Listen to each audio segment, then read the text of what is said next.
Hey everyone, Sarah here. Rewind Justice brings you revenge stories that will blow your mind. If you're ready, hit subscribe and let's go. I stood in the corner of the Windsor Grand Ballroom, holding a champagne flute I hadn't touched, watching my sister Rachel work the room like the professional she was. Her engagement party was flawless. 300 guests, ice sculptures, a live jazz quartet, and enough flowers to stock a florist for a month. Sarah. My mother appeared at my elbow, her third glass of champagne making her louder than usual. Stop hiding in the corner. Come meet Rachel's future mother-in-law. She's asking about you. The tone said it all. Please don't embarrass us. I followed Mom through the crowd, past clusters of Rachel's colleagues from Hamilton Consulting, past her fiancé Marcus's family, past cousins I barely recognized. We stopped at a group near the dessert table. This is my other daughter, Sarah, Mom said. Not my eldest daughter. Not even my name first. Just my other daughter. Oh, the one who works with computers? Marcus's mother asked politely. Software engineering, I corrected quietly. How nice. Rachel tells us you work from home mostly. That must be so convenient for you.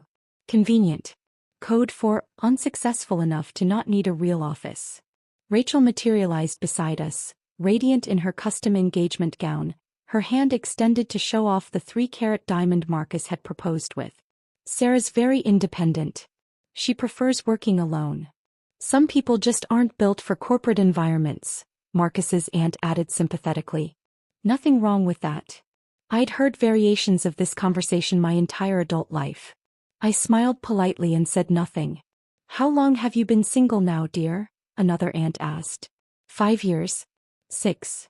Sarah's very focused on her career. Mom interjected, which was her way of saying I'd failed at having a personal life. Rachel squeezed my shoulder in what looked affectionate but felt patronizing. My sister has very high standards. Sometimes too high, right, Sarah? Everyone chuckled sympathetically. Poor Sarah, so picky she'd priced herself out of the market. My phone buzzed. A text from Alex. How's the party? Need a rescue? I smiled and typed back. Almost done. Who's that? Rachel asked, her eternal nosiness flaring. Finally seeing someone? Just a friend. Sarah. Rachel's voice dropped into that sister-to-sister tone she used when others were listening. You're 35. You can't keep saying just a friend forever. Rachel and I had been divided into our roles early. She was the people person, charismatic, ambitious, always knowing exactly what to say. I was the technical one. Quiet, analytical, more comfortable with code than cocktail conversation. Why can't you be more like your sister? Became Mom's favorite refrain throughout high school. Rachel made homecoming court. I made the robotics team nationals. Rachel dated the quarterback. I dated my Java textbook. We both ended up in business, oddly enough. Rachel got her MBA from Wharton and went into management consulting. I got my master's in computer science and went into software architecture. By our parents' standards, Rachel was thriving. I was just existing. The real divide started 6 years ago. I'd been seeing someone, Alex Chin, a venture capitalist I'd met at TechCrunch Disrupt. We'd been dating for 4 months, keeping it quiet while we figured out if it was serious. Rachel had been between relationships and spiraling. Who keeps texting you? She'd asked at a family dinner, noticing my smile. Someone I met at a conference. She'd grabbed my phone before I could stop her. Her face had gone pale. Alex Chin? From Vertex Capital. I'd taken my phone back. How do you know him? Sarah, he's on the Forbes billionaire list. Under 40. His firm manages over $10 billion. Her eyes had narrowed. How do you know him? We met at a conference. Started talking. You're dating him? The disbelief was sharp enough to cut. We're seeing each other. Rachel had pulled me aside away from the family. Sarah, listen to me. Men like Alex Chin don't date women like you long-term. He's probably just, I don't know, slumming it? Be nice. But it won't last. That's a horrible thing to say. I'm being realistic. You wear the same 5 outfits on rotation. You think small talk is torture. You've literally told me parties make you want to die. Guys like that need someone who can handle their world. Galas, fundraisers, board dinners. You'd hate every second of it. Maybe he likes me as I am. Or maybe you're going to get your heart broken and embarrass the family when it implodes publicly. Just Manage your expectations, okay? I'd walked away from that conversation and made a decision. I wouldn't tell them anything else. I'd let them think whatever they wanted while I lived my actual life. Alex proposed 18 months later. Simple proposal, my apartment, a Tuesday night, no grand gestures. Just him saying he couldn't imagine his life without me and pulling out a platinum ring with a single perfect diamond. I said yes immediately. We should probably keep it quiet for a bit, Alex had suggested. I'm in the middle of a major acquisition. Media attention could complicate things. I'd agreed, but there was another reason I didn't mind the secrecy. I wanted to see how long my family would keep underestimating me. Call it petty. Call it self-preservation. I called it an experiment in human nature. We got married 4 months later. Private ceremony at San Francisco City Hall, followed by dinner with Alex's business partners and my actual friends. The people who'd never made me feel like I needed to be someone else. My family didn't know. They thought I was at a work conference in Seattle. Our wedding was perfect. Small, intimate, exactly what we both wanted. What I told my family when Mom eventually asked about Alex. It didn't work out. Long distance was too complicated. She'd looked relieved. Probably for the best, honey. Those technology people work such crazy hours. Rachel had actually hugged me. I know it hurts now, but you dodged a bullet. You would have been miserable in that world. I'd nodded and let them believe it. Meanwhile, my actual life. Alex's firm grew to $14 billion under management. He joined the boards of 7 major companies. We bought a house in Pacific Heights, a $4 million Victorian I'd renovated myself, choosing every detail. I'd been promoted to Chief Technology Officer at Axiom Systems, managing 83 engineers and a $53 million annual technology budget. We traveled constantly, Singapore, London, Tokyo, mixing Alex's business with the life my family would never believe I was capable of living. But I kept showing up to family events in my same 5 outfits, driving my modest Honda, letting them think I was still living in my little studio apartment. Actually our pied terre downtown for late work nights. I watched Rachel's career carefully. 3 years ago, she joined Hamilton Consulting as a senior partner. Her specialty was landing big technology clients. Just closed another 8-figure deal, she'd announced last Thanksgiving. Tech companies are desperate for good consulting right now. My pipeline is insane. I'd asked interested questions, cataloging information. 2 months ago, Rachel had mentioned her career-defining client, a venture capital firm that could mean a multi-million-dollar contract. If I land this, I'll make managing partner before 40, she'd said at brunch. This firm is legendary. Notoriously selective. But I've got an inside track through Marcus's corporate law connections.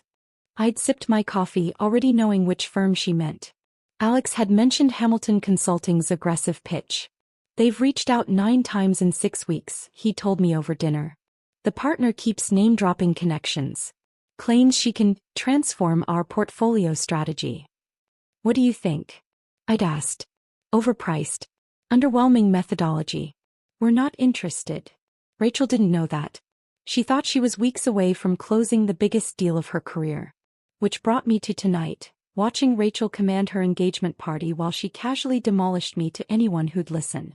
The Vertex Capital deal closes next month, Rachel was telling a group of her Hamilton colleagues.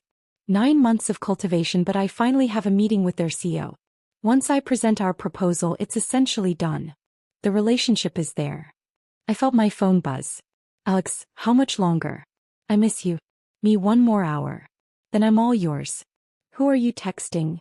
Rachel appeared at my shoulder. You're smiling. That's new. Just a friend. Sarah, you're 35 years old. When are you going to stop with the just a friend excuse and actually try to meet someone? I'm fine, Rachel. You're not fine. You're alone. She lowered her voice to what she probably thought was sisterly concern. I worry about you. You work constantly. You never go out. You don't even try. Maybe I'm happy as I am. No one's happy alone, Sarah. Look around. She gestured at the ballroom full of couples, families, connection. This is what life is supposed to look like. Partnership. Celebration. Love. I have a life. You have a job. That's different. She squeezed my arm. I don't say this to be mean. I say it because I care. But you're too particular. Too closed off. Difficult. And it's costing you everything. The word landed like it always did. Difficult. The label I'd carried my entire life. You might be right, I said quietly. Rachel's face softened into pity. I know I am. And Sarah, I've accepted it.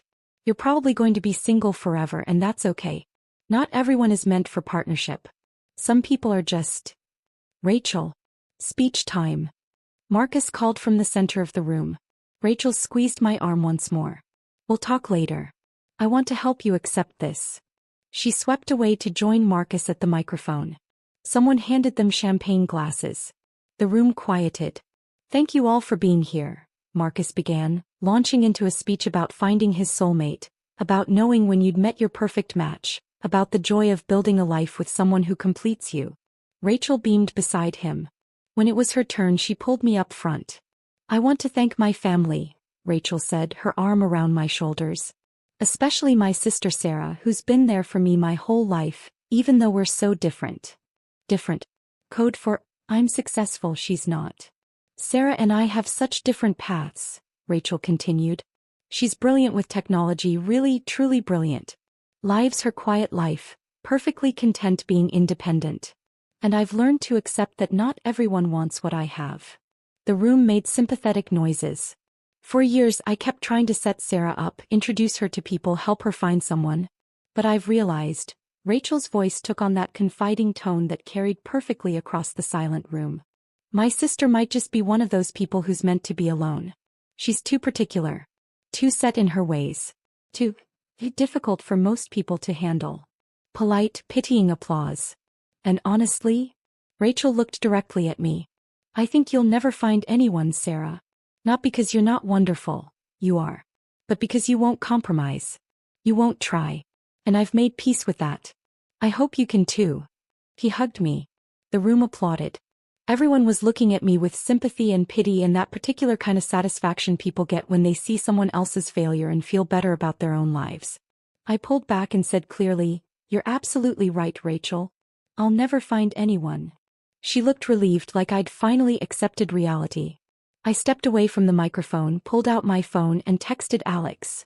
Reject Hamilton Consulting's $4.2 million proposal. Permanently. Notification Monday. His response came in 5 seconds. Done. Email drafted. Want me to send it now or wait? Me. Wait until Monday morning. 9 a.m. sharp. Alex. Consider it done. Love you. Get out of there. I looked up. Rachel's phone was ringing. She frowned at the screen, her managing partner, calling on a Saturday night during her engagement party. She stepped away to answer, and I watched her face change. Confusion. Then barely concealed panic. She was on the call for 12 minutes. When she came back, her smile was forced, her eyes worried. But she didn't look at me. She didn't know yet. The party continued for 3 more hours. I made small talk. Congratulated Marcus's parents. Ate a slice of the 7-tier cake that probably cost more than my first car. At midnight I slipped out. Alex was waiting in the parking garage. Not his usual Tesla, but the Mercedes G-Wagon we used when we wanted to avoid attention. How bad? He asked as I climbed in. Rachel announced to 300 people that I'm too difficult to ever find love. That she's made peace with me dying alone. That I'll never find anyone because I won't compromise or try. Jesus. In front of everyone. Her colleagues, my family, random guest. Made it part of her engagement celebration. Alex was quiet for a moment. The Hamilton proposal rejection, you're sure? I'm sure. She banked her entire managing partner promotion on landing your firm. She's been telling everyone for months that it's essentially done. It was never going to happen. The proposal was mediocre at best. Overpriced, underwhelming methodology, relying entirely on name-dropping connections instead of actual value. She doesn't know that. She thinks family connections will close the deal. They won't. I reviewed the proposal before I knew she was your sister. It wasn't good enough. We drove home to Pacific Heights, to the house they didn't know I owned, to the life they couldn't imagine I'd built. You could still tell them, Alex said as we pulled into our garage. And this whole thing. Where's the educational value in that? He laughed. You're really going to let them figure it out on their own? Rachel just told 300 people I'm too difficult for anyone to love. That I'll die alone. That she's accepted my permanent loneliness as fact. Yeah, I'm going to let them figure it out on their own. We went inside. I changed out of my engagement party clothes and into pajamas. Poured a glass of wine. Sat on our terrace overlooking the city. My phone buzzed. A text from Rachel. That call was weird. Senior partner asking if I'm sure the Vertex deal is closing. Almost like they're worried. Did I oversell it? I'm probably overthinking. I didn't respond. Another text 20 minutes later. You left early. Everything okay? Me just tired. Congratulations again on the engagement. Rachel, thanks. Sorry if the speech was too much. I just want you to be realistic about your life, you know? Stop waiting for some fantasy and accept what's actually possible for you. I stared at that message for a long time. I appreciate your concern. It was the most diplomatic thing I could manage. Sunday brunch at my parents' house. Our monthly family obligation that I'd been attending faithfully for 6 years, playing the role they expected. I arrived exactly on time, carrying the fruit salad I always brought, wearing one of my same 5 outfits, dark jeans and a simple sweater. Rachel was already there looking exhausted. Dark circles under her eyes.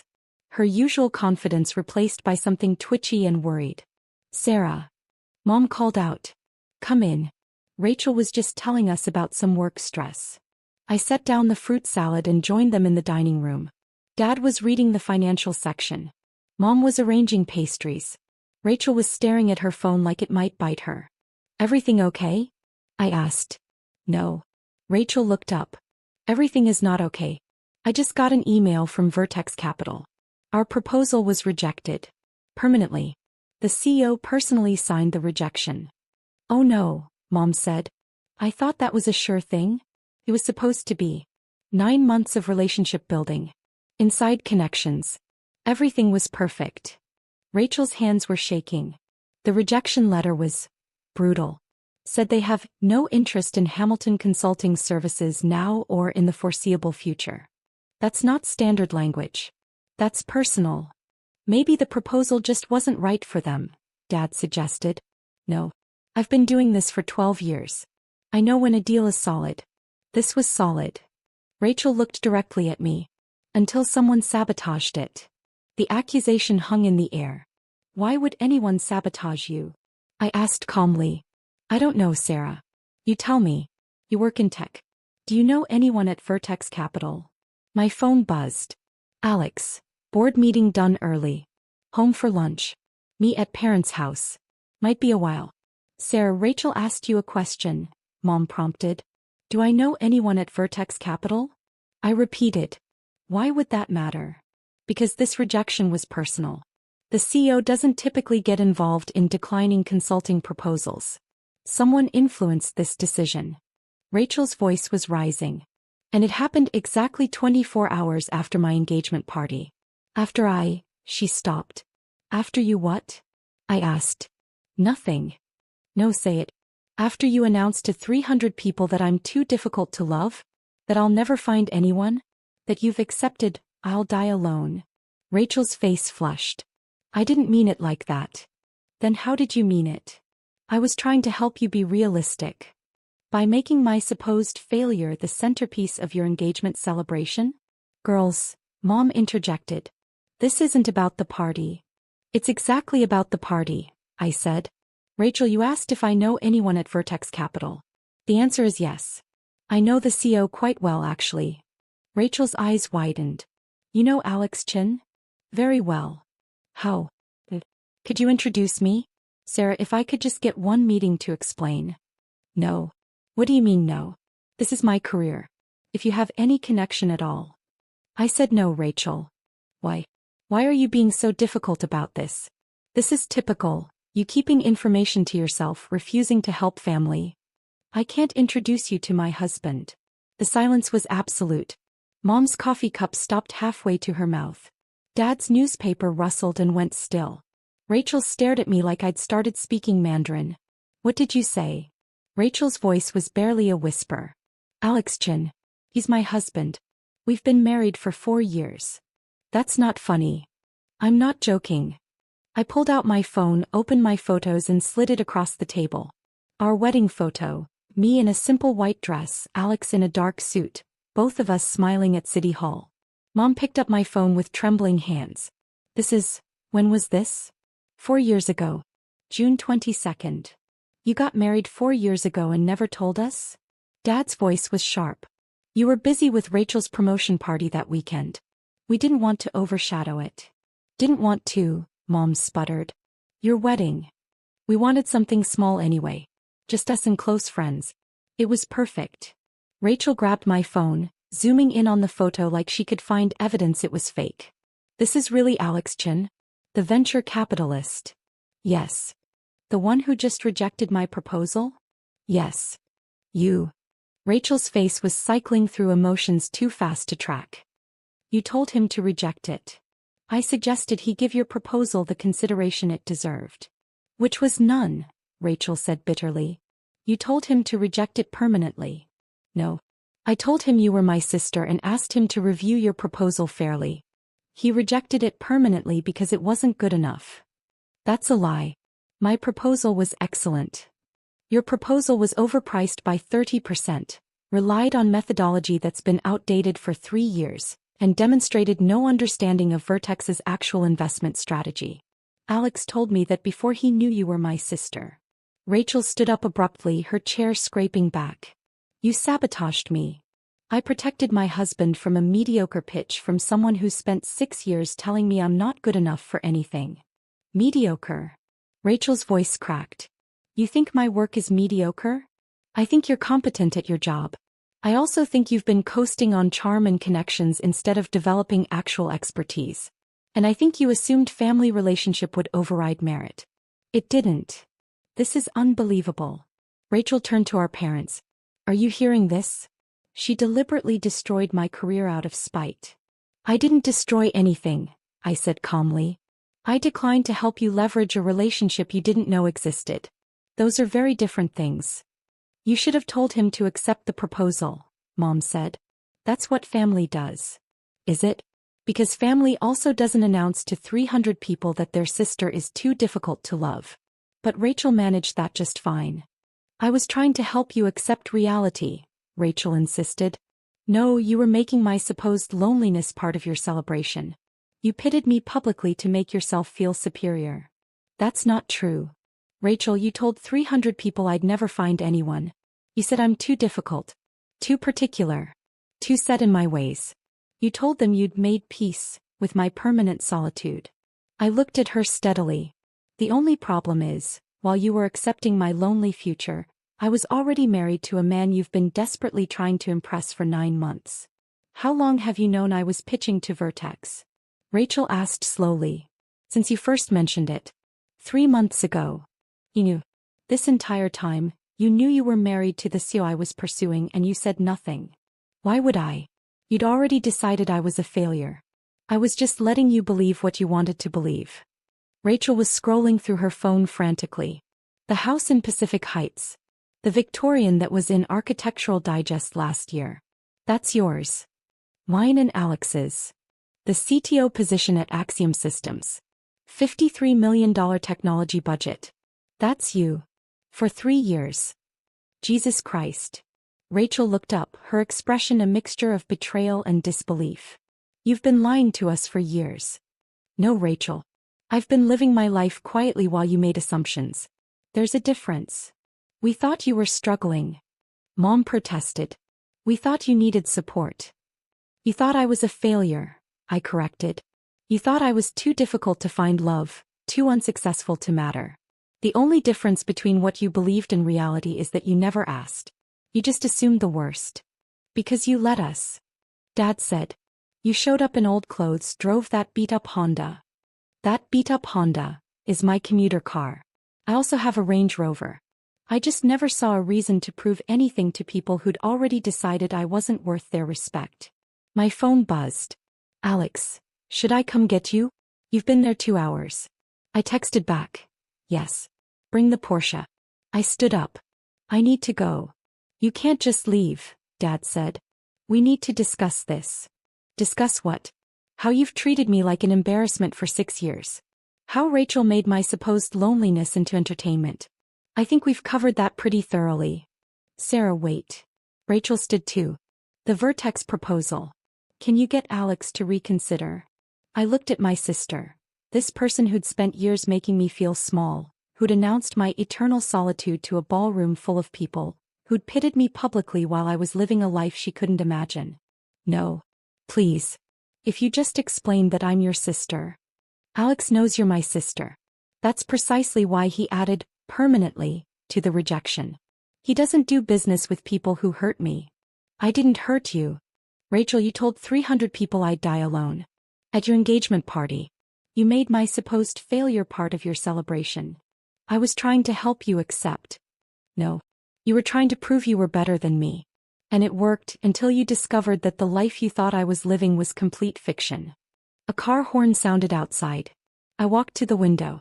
Alex's Porsche Taycan, the one he drove to board meetings, the one that cost more than my parents' mortgage, was pulling into the driveway. That's him. Mom whispered. Alex stepped out, looking exactly like what he was.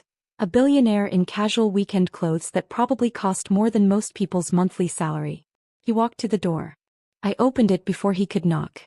Hi, sweetheart, he said, kissing me casually. Sorry I'm early. Missed you. He looked past me at my family, all frozen in various states of shock. You must be Sarah's family. I'm Alex. Nice to finally meet you all properly. He extended his hand to my father, who shook it automatically. You're really married to our daughter? Dad managed. 4 years this June. Best decision I ever made. Alex looked at me. Ready?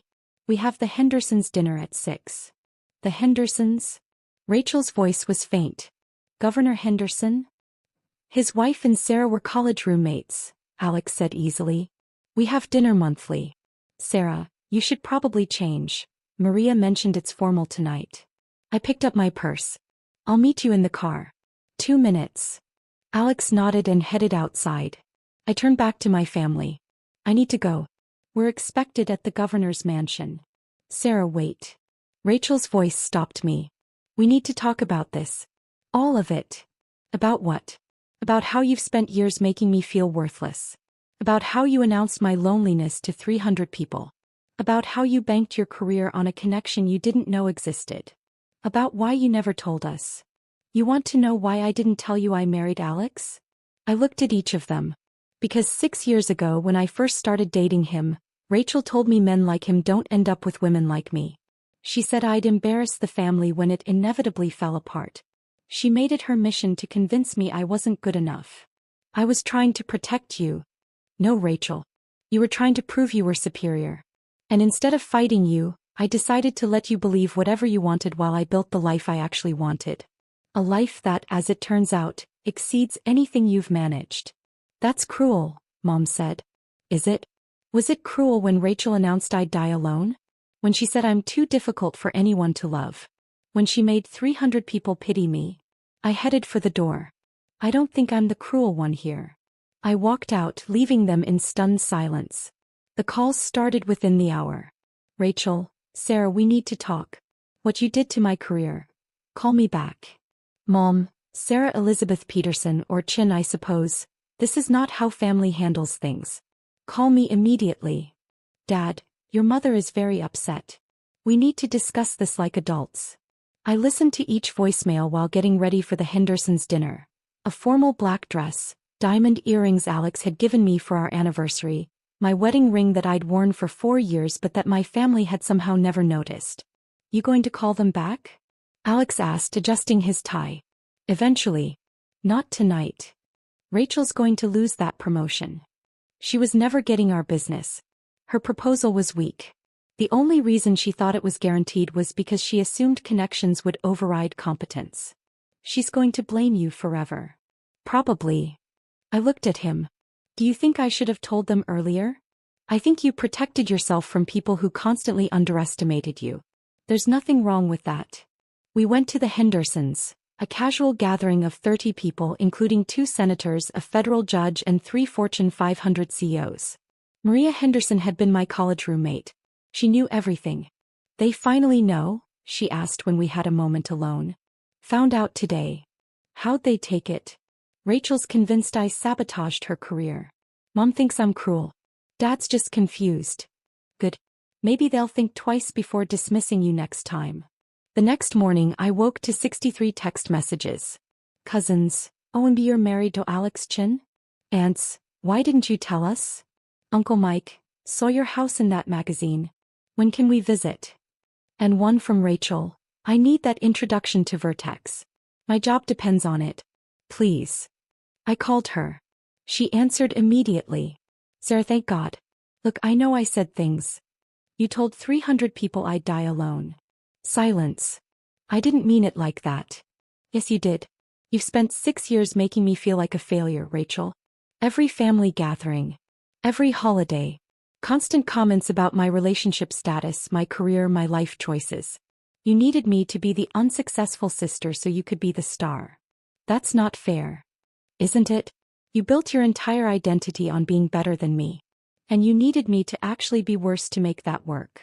So this is revenge. Keeping me from Vertex. This is boundaries. I don't mix my personal life with business, especially not when the person asking has spent years treating me like I'm worthless.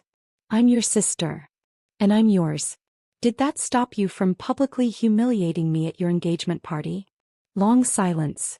The Vertex proposal, Rachel finally said. Is there any chance? No. Sarah, I'll lose my shot at managing partner. Then you shouldn't have banked everything on a deal you couldn't deliver. But I could have if you'd helped.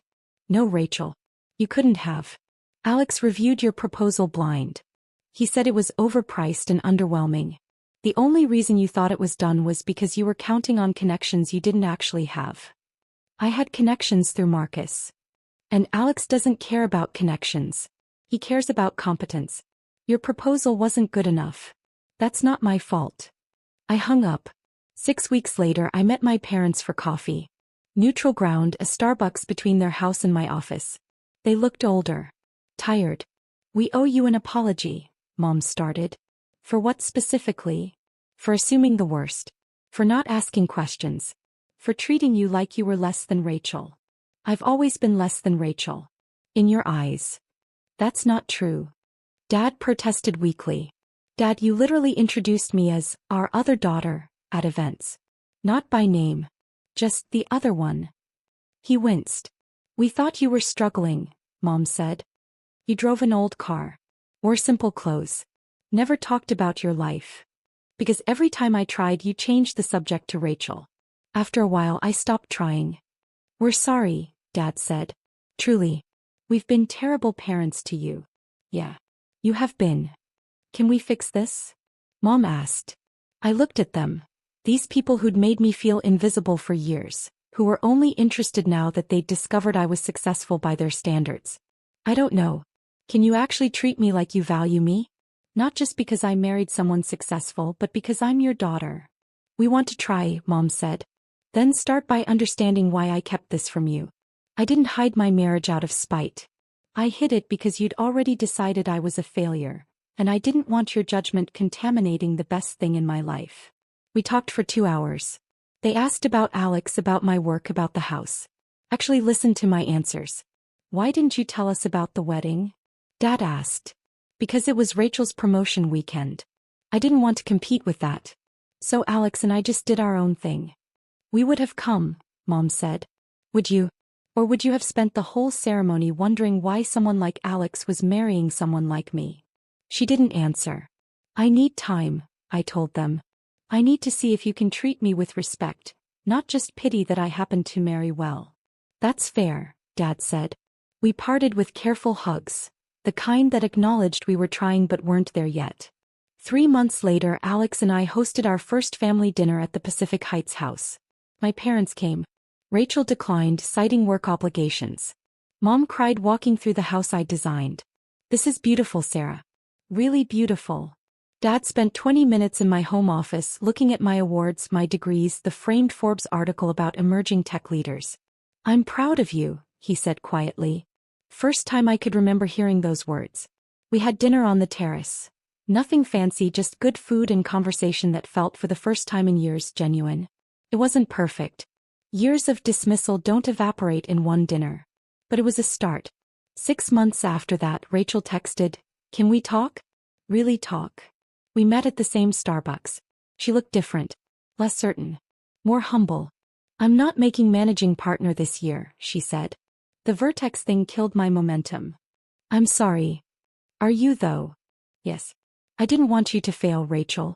I just didn't want to be your stepping stone to success. She stirred her coffee.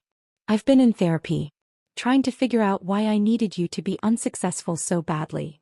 And turns out I built my entire identity on being the successful sister. When you turned out to be more successful than me, in ways I didn't even know were possible, it broke something in how I see myself. So what now? Now I apologize. Really apologize. Not because you're married to someone successful, but because I spent years making you feel small so I could feel big. That was cruel, Sarah. I'm sorry. I looked at this person who'd hurt me repeatedly, who'd only apologized after facing consequences. But I also saw someone trying. We can rebuild, I said. But Rachel, if you ever make me feel like that again, if you ever use my life as your punchline, we're done. I understand. I mean it. I know. I won't waste this chance. We talked for hours. Really talked, maybe for the first time as adults. It wasn't perfect. Trust takes time to rebuild. But it was honest. A year later, Rachel came to our anniversary party. Met Alex properly, not as a business target but as her brother-in-law. Late in the evening, after several glasses of wine, she said, "You were right. About everything. I thought success was titles and promotions. But this," she gestured at our home full of people who actually cared about us, "this is what success actually looks like. You can have this too. I'm working on it." Turns out being the successful sister isn't as fulfilling as having actual relationships. I raised my glass. I'll drink to that. We clinked glasses. Sisters finally, in a way we'd never been before. Not perfect. Not without scars. But real. And that was enough.